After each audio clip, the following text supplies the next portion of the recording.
Yan po ang Nada Academy. Nasa harapan po niya dito. Ayan. Mga kahoy-kahoy. Hindi ko maintindihan. Ayan. Protection. Maganda naman siya kapag nililinis lang nila. So, mga estudyante kasi dito nag-aaral. Mga ngayon, walang estudyante kasi close na sila. So, ito po yun. Nandito ko sa loob ng kotse namin. So, yung maamo ko, doon sa loob, lala yung anak nila. So, dito ako. Ayan, nakita ko sa inyo. Ayan. Yung mga sakyan dyan. Ayan.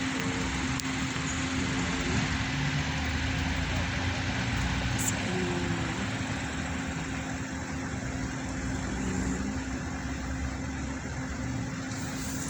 Ito po ang ating mga gala-gala dito. So, katunayan po, mainit po dito. Sobrang init po talaga kasi summer.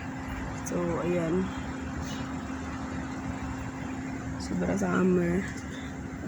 Hindi ko na-expect. But, tingnan natin kung malamig ito mamaya-maya. So, sobrang init siya. So, sasarado ko na po yung pinto ng kotse. Ayan, dumi o super. Ayan, walang iwan ko kung may naglilinis. Tinatamad na yata maglilinis dito. Yung kahoy-kahoy.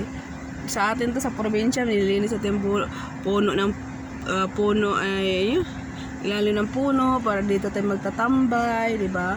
Malamig, masyado maganda. So dito, ewan.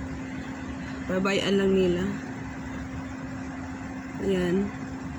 Walang naglalapig, piknikan kasi madumi nga. Yun yung parang bully o anahaw, hindi ko alam. Basta, yun na yun. Yan.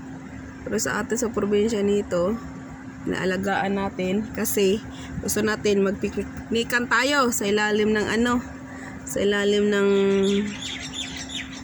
ano tawag na to?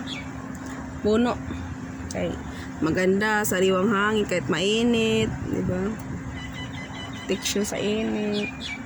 So, sarado ko ng kotse kasi sobrang init talaga. So, sayang din aircon. May panggas. Hiling amo ko. Kaya mo sa amo ko lang talaga.